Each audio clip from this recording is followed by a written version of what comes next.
हर किस्म के रूहानी जिस्मानी मसाइल और वज़ाइफ के लिए पीर इकबाल कुरैशी चैनल को सब्सक्राइब करें। नहमदुहु व नुसल्ली व नुसल्लिमु अला रसूलिहिल करीम, अम्मा बाद फ़अऊज़ु बिल्लाहि मिनश शैतानिर रजीम, बिस्मिल्लाहिर रहमानिर रहीम। दुआ किन किन औक़ात में कबूल होती है? आज मैं आपको ये औक़ात ख़ास तौर पे बताऊँगा, क्योंकि यहाँ पे अभी बारिश हो रही है और बारान रहमत नाजिल हो रही है, और बारिश जब भी होती है तो उस वक़्त दुआएं कबूल होती हैं। जुमा के दिन भी दुआएं कबूल होती हैं, और जुमा का जो खुतबे का टाइम है उस टाइम भी दुआएं कबूल होती हैं।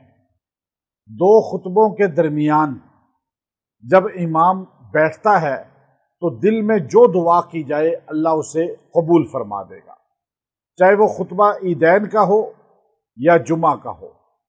और इसी तरह जुमा के दिन असर की नमाज के बाद मगरिब तक दुआएं कबूल होती हैं, तो दुआएं करनी चाहिए, अल्लाह से मांगना चाहिए। ये औक़ात मसनूना हैं।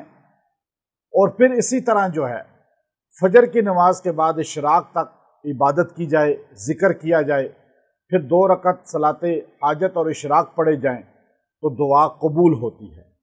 वो कबूलियत की घड़ी है।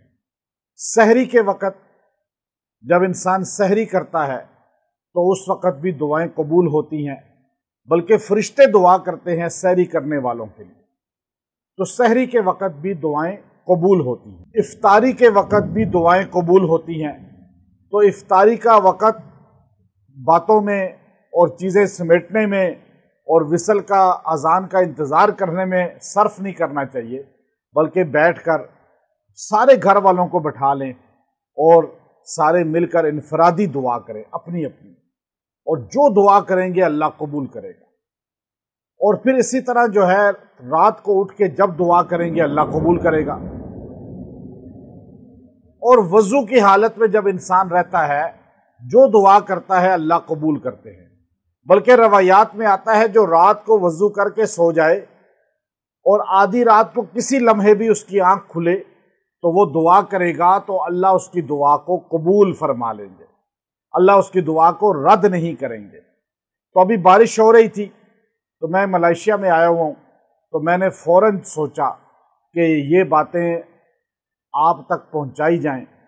ख़ास तौर पे बारिश जब हो रही होती है तो हर कतरे के साथ एक फ़रिश्ता ज़मीन पर उतरता है। बारिश का हर कतरा एक फ़रिश्ता लेकर आ रहा है, और उस वक़्त फ़रिश्तों का नुज़ूल होता है। आप ये देखिए, बारिश हो रही है और आप जो दुआ करेंगे उस वक़्त इस्तिग़फ़ार पढ़ें, अल्लाह से रहमत मांगें और दुआ करें, अल्लाह दुआ कबूल करेगा। अल्लाह ताला रहमतों का नुज़ूल करेगा, अल्लाह परेशानियों से बचा के रखेगा, आज़माइशों से बचा के रखेगा। व आखिरु दावाना अनिल हम्दुलिल्लाहि रब्बिल आलमीन।